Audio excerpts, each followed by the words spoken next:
Think about your daily routine. Uh, You're constantly surrounded by devices talking to each other. yeah, your phone, your smart speaker, car, watch. It's Right. everywhere. And every piece of data, every single request, every response, it's just floating through the air on these invisible radio waves. We rely on encryption, obviously, to keep it private. But what if the way our whole wireless world is built is, well, fundamentally flawed, giving sophisticated eavesdroppers a predictable, almost trivial way to grab your data? And not just the data, but that crucial piece needed to unlock everything else. Okay, let's unpack this. Today, we are diving deep into the really technical landscape of secure communication. Right. We're going beyond just, bad guys intercepting data. We want to understand the precise mechanics of radio frequency eavesdropping, RF eavesdropping, Looking at how these systems are designed, the vulnerabilities baked right in. and crucially, the ingenious countermeasures developed to defeat them. Multi-channel stuff. Yeah, we've been synthesizing some really extraordinary source material. It details expert observations, and this is derived from, real-world targeted communications. It shows how secure channels actually get compromised. So our mission today is to show you not just the vulnerability, But the geometry, the physics of the exploit itself. We're translating these very specific, observable patterns of espionage into, well, actionable knowledge. because if you understand the fundamental weaknesses Right. and the exact method the interceptors use, their rules of engagement, you could say. Then you can reverse engineer the defense, the perfect defense. Exactly. So I'll be guiding us through some of the dense RF physics here and the structural flaws in the systems, showing how the very speed and convenience we love in modern communication. Yeah. That's actually what betrays our security in the end. Okay, let's start with the kind of inescapable truth laid out in the material. All modern devices, Every cell phone, satellite terminal, IoT sensor, you name it. they're fundamentally vulnerable to RF interception techniques Yeah. just because they're wireless. That's the absolute starting point. It's not like a fiber optic cable where you need physical access. Radio frequency signals, they just radiate out. They're in the air. So the eavesdropper's basic task is What? just listening. It's highly specific listening. It relies on RF monitoring, often using vehicles moving past a location, and they do it at a constant controlled speed. Why the constant speed? That movement lets them map the signal volume. They measure how loud every detected device is, and the constant speed makes the changes in volume predictable for a specific target. Okay, but the strategy for actually intercepting the signal, that changes completely depending on the type of device they're targeting, right? Totally. You can't approach a cell phone signal the same way you approach a satellite signal. That geometric difference dictates the entire spycraft operation. Right. Explain that geometric difference for us. Okay, think of a standard cell phone or maybe your Wi-Fi router. That's a radial device. Radial, meaning? Meaning, when your phone sends data, that's the uplink, it basically sprays signals out uniformly in all directions, like a light bulb in a room. Okay. The signal strength is roughly equal no matter where you are around it. Exactly. And the receiver is omnidirectional too. It's all built for convenience, for broad coverage. Which makes a cell signal, I guess, relatively easy to pick up if you're just nearby. As long as you're geographically close, yeah. But satellite dishes, they look very different. You can see they're designed to focus energy. Yeah, they're pointed. Because satellite communication demands efficiency and power. The uplink, when data leaves your dish heading up to space, that has to be intensely directional. To cover that huge distance. Right. And that laser focus is achieved by the hardware itself. The parabolic dish, it acts like a magnifying glass for radio waves. Yeah. It takes the signal from that small internal part, the feed horn, Okay. and concentrates all that energy into a narrow, powerful beam aimed precisely at the satellite in orbit. So not a light bulb anymore. It's like a laser pointer. Yeah. Designed to minimize stray signals. That's the idea. Minimize radiation going anywhere but the satellite. So why can't they get that same pinpoint accuracy when the signal comes back down, the downlink? The downlink. Well, the signal coming back from the satellite, it's still a beam, definitely directional, but it has to be wider than the uplink. Wider? Why? The satellite has to account for a bunch of factors, propagation delay, atmospheric stuff. But crucially, the Earth is always moving subtly underneath it, rotating, the axis tilting, wobbling a bit. Right, the ground isn't perfectly still relative to the satellite. Exactly. So the satellite can't maintain a perfect laser lock on your specific dish. The downlink beam is broad enough that your dish can stay locked onto it even with those minor shifts in relative position. Okay, this geometric setup, it sounds like it should be incredibly secure, Mm. especially that laser-focused uplink. It should be, but the material is really clear on this. No directional antenna is truly perfect. And that imperfection, Hmm. that's the opening for the interceptor. Precisely. We call this signal leakage. Even the best-built parabolic antennas, they have some signal reflection, some bounce, energy that doesn't perfectly escape towards the satellite. Yeah. It often reflects off the inside surface of the dish or maybe the mounting hardware, and it radiates backward. Wait, hang on. You mean the strongest point of vulnerability for a focused uplink isn't out in front on the path to the satellite? Nope. It's directly behind the dish itself. That's often where the most exploitable leakage occurs. And the eavesdroppers, the sources sometimes call them cats, for their stealth. Yeah, okay. They exploit this leakage. They're not usually trying to intercept that powerful main beam going up. They're basically cleaning up the scraps, the weak signals bouncing off the imperfect structure. How do they do that? The strategy is to place highly sensitive sensors, often connected by long cables, very strategically, usually in adjacent backyards or hidden nearby, positioned to catch those weak, reflected signals coming off the back of the antenna dish. Wow. That's an astonishing level of dedication, finding that tiny weakness. It shows how targeted these efforts can be. And the sources confirm that people running sensitive communications, they know about this physical flaw. Absolutely. The source material gives a really vivid, specific countermeasure example. Which is? Documented cases of sensitive Viasat antennas being protected by building a physical vault around them. A vault, like out of concrete. No, often simpler, using ordinary materials like picket fence segments just to create an enclosure right around the back and sides of the dish. Okay, and what does that do? Two things, really. First, it tries to absorb or just physically block that leakage radiating backward. Second, it obviously restricts physical intrusion. It stops agents from getting close enough to place their sensors right up against the rear of the dish. So building a little fence around your satellite dish, that's a direct counter to this known leakage vulnerability. It demonstrates a clear, practical understanding of the mechanical weakness. They know where the signal escapes, and they're trying to plug the hole, literally. Okay, so the agents are driving slowly, placing sensors behind fences, building custom receivers, just to catch a few stray signals bouncing off the back of a dish. Why? Why go to all that trouble? Because here's where it gets really interesting. Yeah. That whole operation, all that effort, it's usually a means to an end, capturing one specific piece of metadata that changes the entire game. And that is The MC address. the AMC address. Right. The unique hardware ID for the network card. Exactly. It's the core objective. It's the fixed anchor in the whole storm of encrypted traffic. Every network device has one. It's unique globally, and it's often described as an electronic national ID card. And the key thing is, even when the actual data, your email, your file transfer is encrypted. The MSC address itself is constantly broadcasted, usually unencrypted, as part of the header information the network needs just to identify devices and establish connections. So anyone listening, anyone monitoring the RF spectrum nearby is going to hear that MSC address. They're going to hear it, loud and clear, relatively speaking. But okay, if the traffic itself, the payload, is locked down with strong encryption, how does just knowing the MC address compromise the whole system? Because that MSE address is present in every single network packet that device ever sends or receives. It provides a non-changing fixed point of reference within the encrypted stream. A fixed anchor, like you said. Exactly. And eavesdroppers leverage that fixed anchor to dramatically simplify the process of brute forcing the encryption key. No. Instead of trying to guess trillions upon trillions of possibilities for the entire data stream, which is computationally infeasible for good encryption, Right. they can focus their computing power on finding the key that consistently decrypts just that small, known section of the header part, the part containing the MSE address. I see. They know what the result should look like if they have the right key. It should reveal that specific MSE address they captured. Precisely. Once they find a key that works consistently across multiple packets to reveal that known MSE address, they can be pretty certain they found the session key.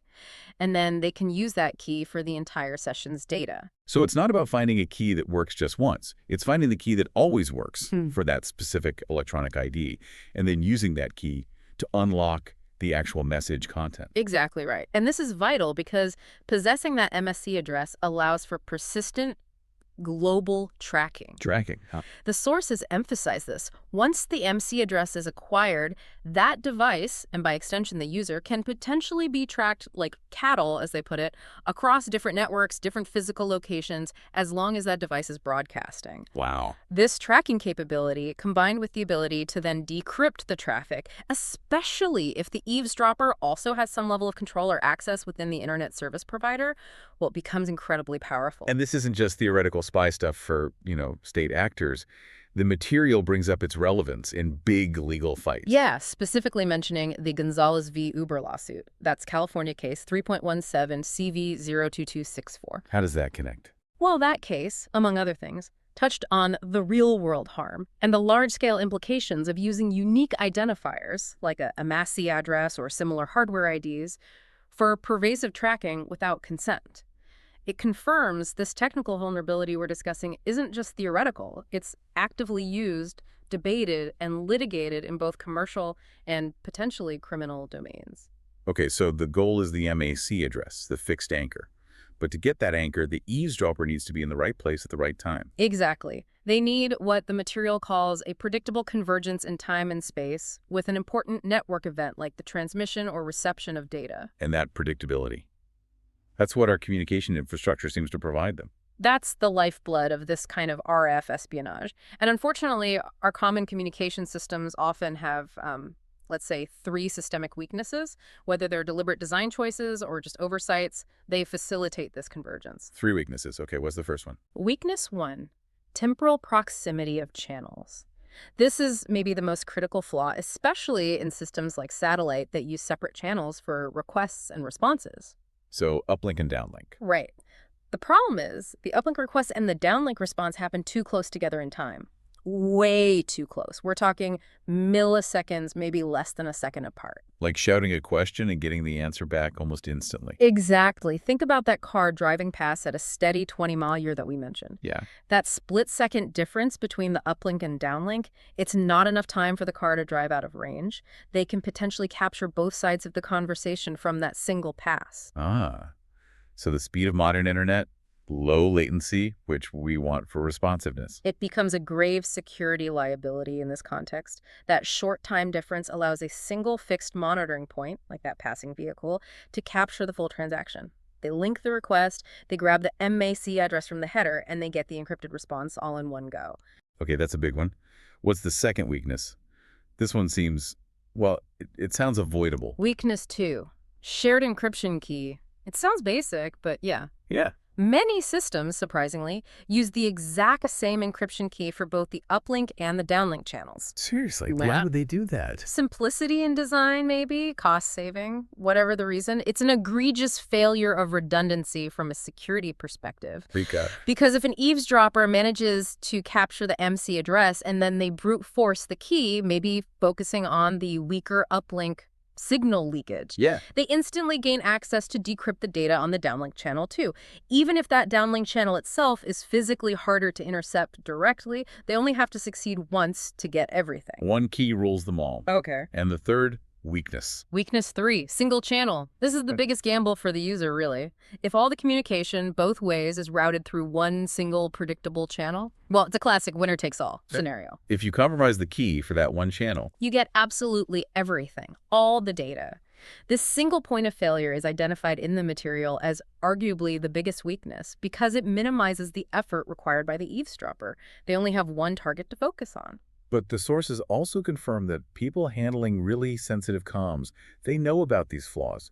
You mentioned seeing houses with multiple antennas. Yeah, the observation of houses, for example, in places like Katy, Texas, using multiple satellite dishes, often situated in different geographical spots on their property, that's incredibly telling. It's not just for redundancy, like if one dish fails. It's almost certainly not just for that. This isn't a coincidence. These users are actively implementing a physical countermeasure. By using separate dishes, potentially in different locations, they are spatially and possibly temporally separating the uplink and downlink events. They're breaking weakness, #1, the temporal proximity. Exactly. They are physically destroying that single point convergence vulnerability.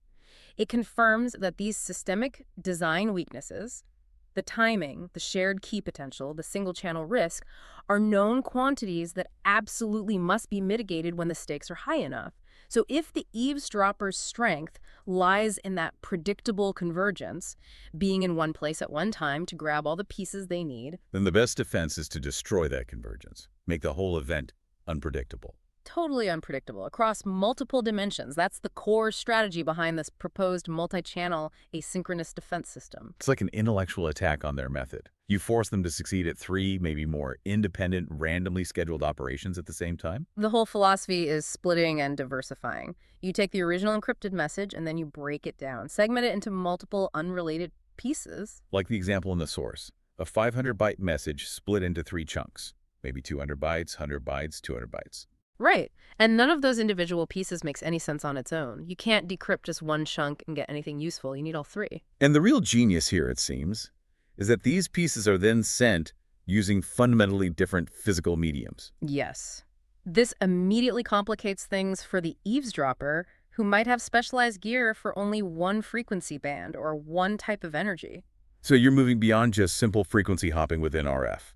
We're demanding the eavesdropper possess 3, or maybe more, distinct, specialized pieces of receiving hardware. Each one has to be tuned to a different physical law. This defense relies on, say, 3 pillars of asynchronous transmission. Okay, what are the pillars? Pillar 1, near-field communication. Think really close range, highly directional, maybe leveraging principles like NFC or some kind of short-range, focused RF burst. The key is needing extremely close physical proximity. You're borrowing the geometry the spies use, but turning it against them, making one piece require them to be right there. Exactly. Pillar 2, ultrasound communication. Now we're using acoustic energy, sound waves, not radio waves at all. Completely different physics. Totally different. It's radial, like a speaker, not directional, like the near field. The sources suggest this could work up to maybe 25 meters. An agent sitting there monitoring RF frequencies wouldn't even register this signal exists. Okay, and the third pillar? Pillar 3, satellite downlink. Back to RF, but this time it's the classic, highly directional signal coming down from space. Intercepting this piece requires a complex setup, a directional receiving dish, maybe even aerial assets like planes or drones, depending on the satellite's beam footprint. So a sensor hidden behind a building or in a passing car is useless for this third piece. Absolutely useless. So now you have 3 segments sent using 3 different types of energy. Then you separate them further by time and space. This is where it seems to become almost impossible to crack. You introduce extreme asynchronicity and geographic diversification. Imagine this. You send the first piece, the near-field one, using a proximity device while you're maybe standing in the electronics section at Target. Okay.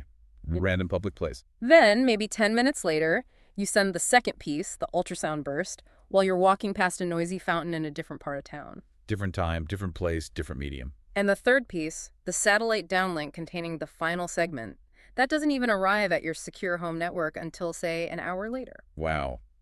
So the eavesdropper's job just exploded in complexity. Yeah. They have to go from intercepting one predictable network event To successfully coordinating 3 randomly timed, geographically scattered operations, each needing unique receiving technology, and they have to get all 3 pieces. The chances of pulling that off. The probability of intercepting all 3 segments at the right moments, in the right places, with the right gear, it drops exponentially. It becomes vanishingly small.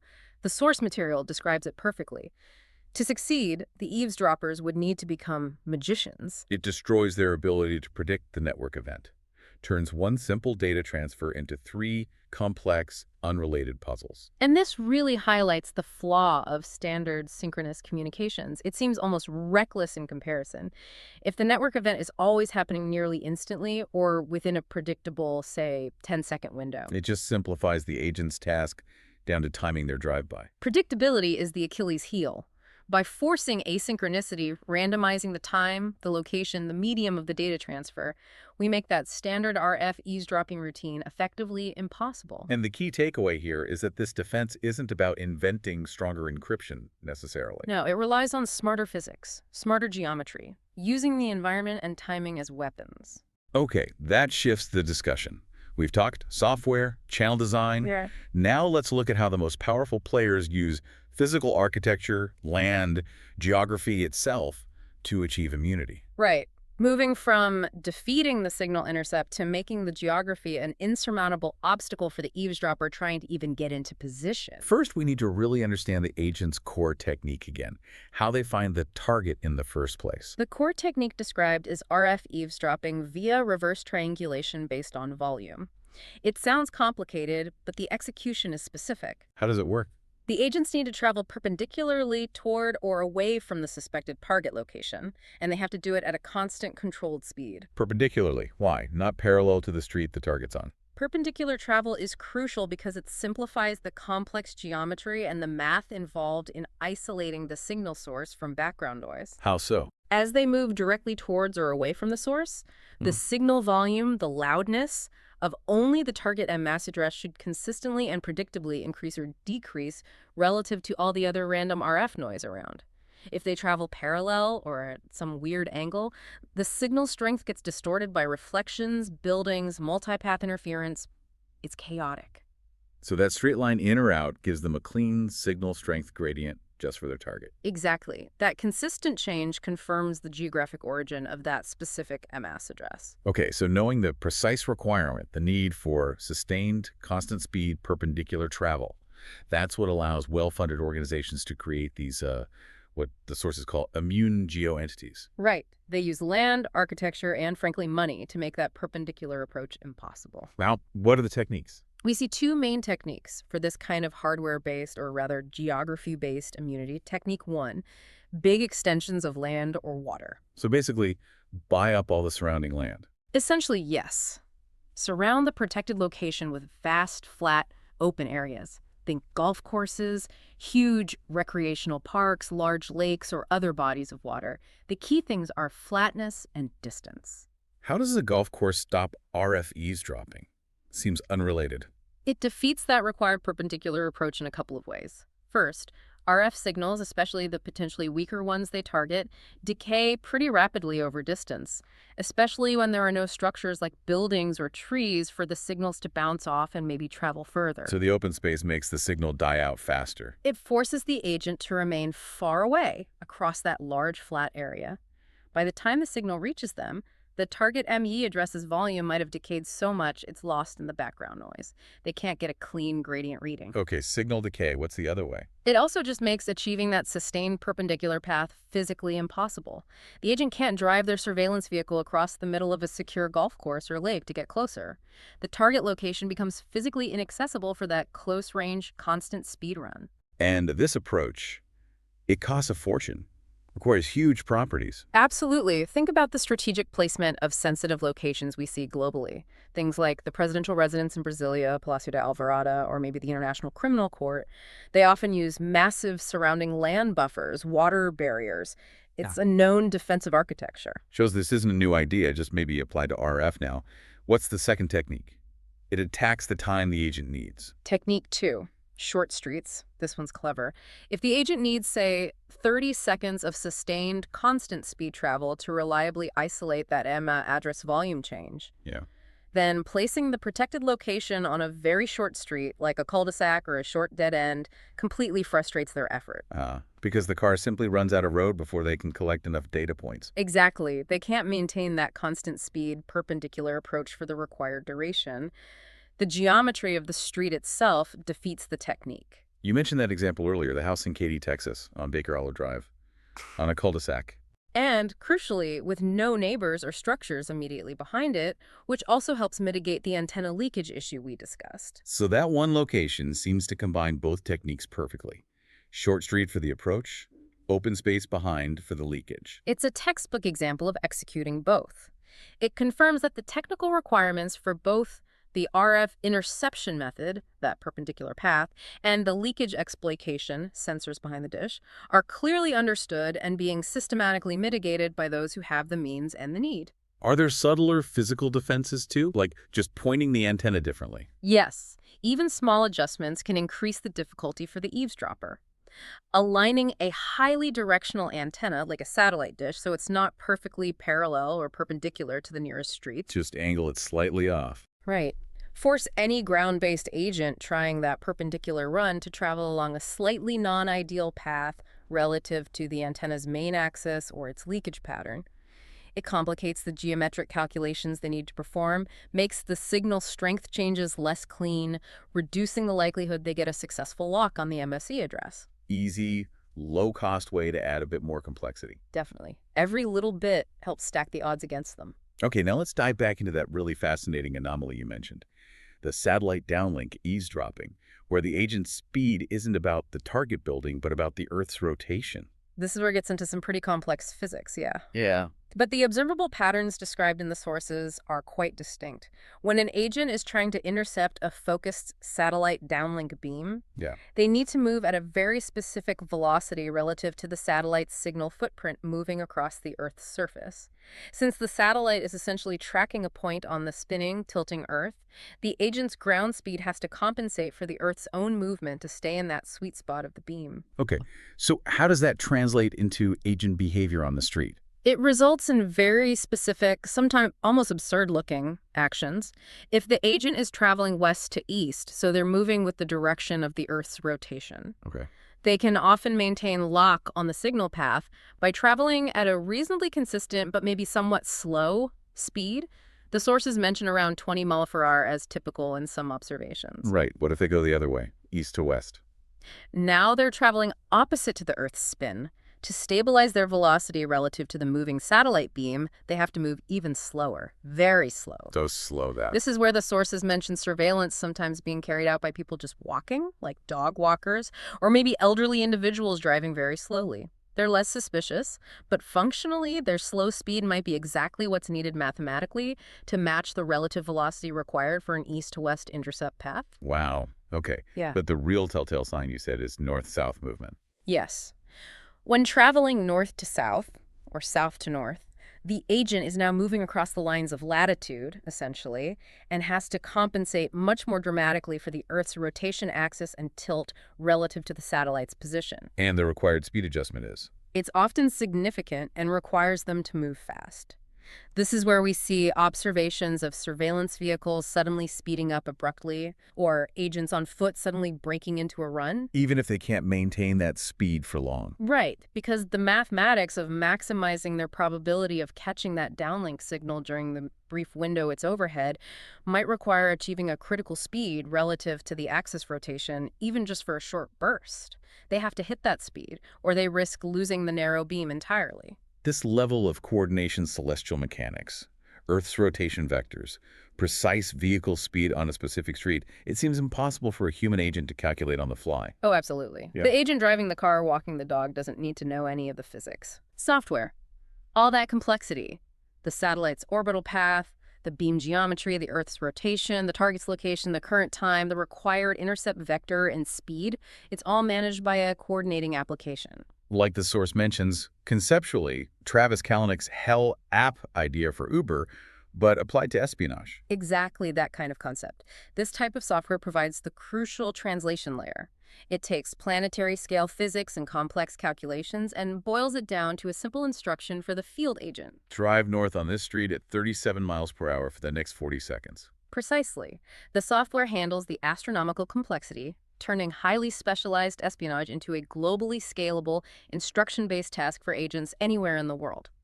So we've looked at the passive defenses, buying huge tracts of land, building physical barriers, using short streets, the hardware and geography approach. Right, throwing money and land at the problem. Now let's pivot to the more dynamic software-based approach to avoiding RF eavesdropping.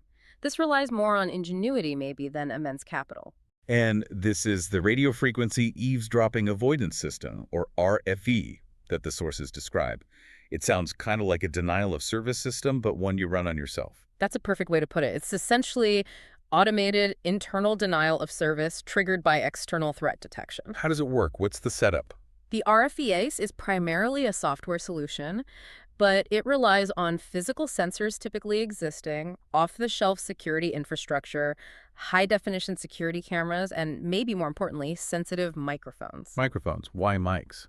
Because they're planted strategically outside the protected property, and they are listening for very specific acoustic signatures. Not just any loud noise then. No, the system analyzes the sound. It's looking for specific characteristics, the tone, the pitch, the frequency decay pattern that are indicative of either an aircraft, like a helicopter or a drone potentially hovering or passing, or a vehicle that's executing a sustained, constant speed approach or departure run. It's listening for the sound of surveillance activity itself, the sound of that perpendicular approach or the overhead monitoring. Exactly. It's trying to detect the physical presence of a potential eavesdropping platform nearby based on its noise profile. Okay, so the mic picks up what sounds like a surveillance run. What happens next? What's the system's reaction? The reaction is immediate, and it's severe. When a threat signature is confirmed by the software analyzing the audio input, the RFES system triggers a shutdown of all network communications. All of them. Wi-Fi, satellite uplink, cell boosters. Yeah. Everything goes dark. Everything. Instantly. The logic being. Elegantly simple, really. Yeah. If there's no active network transmission happening, there's no signal leakage, there's no MAV address being broadcast, there's absolutely nothing for the eavesdropper to intercept or measure while they are physically present in the vicinity. You pull the plug the moment you think someone's listening. It completely defeats RF eavesdropping during that specific period of high threat. The network just vanishes from the spectrum. How long does it stay down? The system then operates on a strict safety protocol. It will only allow the networks to reconnect after the acoustic environment, monitored by those same microphones, has been verified as quiet, meaning no threat signatures detected for a sustained period. Maybe minutes, maybe longer. It depends on the configuration. And just keeps doing this. Detect threat, shut down, wait for quiet, reconnect, repeat. It continually repeats that cycle. Detect, deny, wait, restore. This forces any necessary communications to happen only during these verified periods of quiet, effectively making the data transfer randomly timed and unpredictable in relation to whenever the agent might be trying to make their surveillance run. But wait a minute, doesn't this cause huge problems for the legitimate users inside? If a normal delivery truck pulls up or a news helicopter flies over for some unrelated reason, their entire internet connection just dies. That sounds like a massive drawback. It is absolutely a critical trade-off, there's no question. For high-stakes operations where the absolute security of specific communications is paramount and continuous low-value background traffic is secondary, that periodic denial of service is deemed an acceptable price to pay. So it's not for everyone. You wouldn't want this on your home network if you're just browsing the web. Probably not, though the source material does suggest that more sophisticated RFID implementations likely use complex filtering algorithms. They try to differentiate, for example, the specific acoustic signature of a benign FedEx truck just stopping briefly from a vehicle executing that sustained constant speed surveillance run we talked about. But false positives must still happen. Oh, occasional false positives are almost inevitable. It's a system fundamentally built for operational security first and user convenience a distant second. Okay, so ultimately, these advanced avoidance techniques, whether it's buying a golf course to create an immune geoentity or implementing this RFES software, they have a really profound implication, don't they, for global accountability. They really do. They create what the source material chillingly labels the cycle of impunity. The cycle of impunity, meaning The ability to guarantee secure, unintelligible, uninterruptible communication essentially grants individuals or organized groups total impunity to coordinate major high-value crimes. Think large-scale drug trafficking, human trafficking, massive financial market manipulation. because law enforcement simply cannot intercept or monitor their communications using standard techniques. They're technically deaf. Exactly. Their warrants are useless if the signal can't be captured or decrypted. And critically, this impunity becomes self-perpetuating. How so? The enormous wealth generated from these illicit activities is then poured right back into strengthening their security. Buying more land, creating more immune geoentities, developing or purchasing better RFES systems, securing even larger physical areas and more communication channels. So the crime generates the wealth, The wealth purchases the immunity. and the immunity enables even more crime. The cycle just compounds. It does. And according to the source analysis, the only real way to disrupt this cycle, short of physically breaking down doors, is through knowledge. By deeply understanding the exploit mechanism itself, whether it's a technical weakness, like the single-channel vulnerability, or the specific spatial requirements of reverse triangulation. If you understand how they achieve impunity, Then you gain the necessary knowledge to reverse engineer the defense, and potentially to develop the legal and technical counteroffensives needed to break that cycle.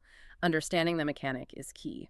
so to wrap up our deep dive today, Mm. we've really seen that the vulnerability of a lot of our wireless communication is rooted in predictable geometry and that close timing, the synchronization. Yeah, and we explored how the MAC address, that fixed electronic ID, acts as the linchpin, the key to unlocking encrypted traffic once it's captured. And the solution, or a solution, lies in destroying that predictability, making things random and diverse. Either through that multi-channel asynchronous transmission strategy mixing up physical mediums, locations, and timing. Or through those aggressive physical and architectural countermeasures, like the immune geoentities, which make the necessary geometric surveillance physically impossible. Or the RFEAs shutting things down. Different approaches to achieve the same goal, breaking the eavesdropper's predictable process. And if you, listening, are interested in seeing a really practical, almost low-tech application of shielding against leakage, how everyday materials get used, you should check out the supporting video resources, like that antenna vault construction demo on the KOL mobile channel. It really brings the high-level physics down to, well, a picket fence. It does. And all of this, it raises a pretty profound final question for you to think about. Okay. If highly sophisticated state actors, major global corporations, if they fully understand these fatal flaws in standard synchronous single-channel communication, and they actively mitigate them in their own important operations, using dual antenna setups, buying huge geographical buffers, deploying active RFES systems, Yeah. what does their tacit acceptance of these same flaws persisting in the commercial, off-the-shelf communication technology used by billions of everyday citizens? What does that imply about the security standard they deem acceptable for the general public? Why are these known exploitable vulnerabilities allowed to just persist in the consumer tech market we all rely on? That's the question. Why the difference in perceived acceptable risk? An essential question. Really makes you think about priorities and security in this hyper-connected world we live in. Thank you for joining us as we peeled back some of those layers on radio frequency security today. Fascinating stuff. Until next time.